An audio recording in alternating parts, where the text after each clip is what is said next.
नमस्कार, बहुत स्वागत है आपका। सूर्य का राशि परिवर्तन होने जा रहा है 15 जून की सुबह 6:20 पर। वृषभ राशि को छोड़कर मिथुन राशि में सूर्य प्रवेश करेंगे और यहाँ पर देवगुरु बृहस्पति पहले से विराजमान हैं। तो देवगुरु बृहस्पति और सूर्य की युति 16 जुलाई 2025 की शाम तक रहेगी। इसके बाद सूर्य कर्क राशि में प्रवेश करेंगे। तो सूर्य जो सरकारी नौकरी, पद प्रतिष्ठा, मान सम्मान का कारक है।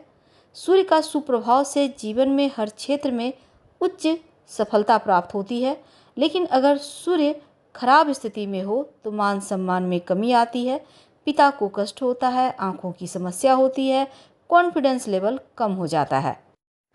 वृश्चिक राशि वालों, सूर्य आपके 10वें भाव के स्वामी हैं और मिथुन राशि में गोचर यानी आपके 8वें भाव में सूर्य आ रहे हैं। तो सूर्य का 8वें भाव में आना, यहाँ पर देवगुरु बृहस्पति पहले से विराजमान है। आपके लिए सूर्य 10वें भाव के स्वामी के साथ होने के साथ जब 8वें में आएंगे तो थोड़ी सावधानी रखनी होगी, क्योंकि लाइफ में कुछ परिवर्तन भी देखने को मिलेगा और ये परिवर्तन आकस्मिक होगा। अगर इस दौरान आप कुछ बातों का ध्यान रखते हैं, खासकर प्रतिस्पर्धा से आपको बचना होगा। किसी भी तरह का जो होता है ना कॉम्पिटिटर, उन लोगों से सावधान रहना होगा।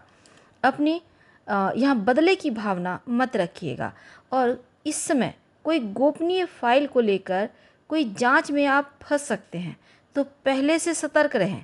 हालांकि ट्रांसफ़र वगैरह के भी योग बनेंगे, लेकिन सतर्क रहें, किसी पर भरोसा ना करें। कोई अपना बनकर छल सकता है। अब देखिए, कह सकते हैं दोधारी तलवार के बीच आप फंसते हुए नजर आएंगे, लेकिन बचने के उपाय क्या हैं ये भी हम आपको बताएंगे। वीडियो के अंत तक बने रहिए। अब देखिएगा, अगर कोई रुका हुआ फंसा हुआ आपका कोई काम है वो बन जाएगा। कोई गोपनीय फाइल है उसको लेकर चिंता थी तो यहाँ पर दिक्कत दिख रही है, लेकिन गुरु के साथ हैं भगवान सूर्य, तो कुछ कार्य बनेगा, आकस्मिक धन लाभ भी होगा। और अगर आप मेडिकल फील्ड से जुड़े हैं, अगर आप तंत्र मंत्र के क्षेत्र से जुड़े हैं या कोई आप इसमें रुचि है, तो ये गोचर आपके लिए बढ़िया है। मान प्रतिष्ठा बढ़ेगा, व्यवसायियों के लिए भी बढ़िया है, आकस्मिक धन प्राप्ति के योग बनेंगे। लेकिन टैक्स का कोई रिफंड वगैरह वाला पैसा हो तो वो मिल सकता है, आपको फ़ायदा होगा। ससुराल पक्ष के साथ वाद विवाद में मत पड़िएगा। इस गोचर काल के समय आकस्मिक खर्चा बढ़ता भी दिखेगा। स्वास्थ्य में थोड़ी सावधानी रखें तो बहुत उत्तम।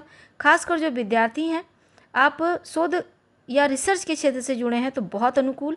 अगर आप मेडिकल फील्ड से जुड़े हैं या कोई गुप्त ज्ञान प्राप्त कर रहे हैं तो आपके लिए बढ़िया है। मनोविज्ञान जैसे चीज़ों का अगर अध्ययन कर रहे हैं तो आपके लिए शुभ है।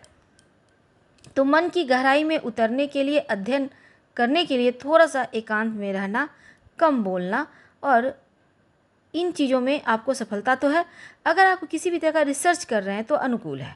पारिवारिक जीवन बढ़िया रहेगा। ससुराल पक्ष के साथ थोड़ा सा तालमेल का ध्यान रखिएगा और ससुराल पक्ष से थोड़ी दूरी दिख रही है इस समय।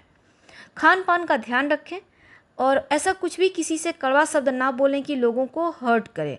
प्रेम संबंध के मामलों में हालांकि ठीक है, दाम्पत्य जीवन में वैसे तो सब कुछ ठीक है, लेकिन ससुराल पक्ष से थोड़ी सी मुश्किल दिख रही है। आपको यहाँ पर ध्यान रखना होगा। हालांकि गुरु संभाल लेंगे, चिंता की बड़ी दिक्कत नहीं है। और देवगुरु बृहस्पति आपको कुछ कार्य में जो पारदर्शिता होता है, ईमानदारी के साथ रखिए तो अनुकूल है। खासकर राजनीतिक क्षेत्र से जुड़े हैं तो अनुकूल रहेगा।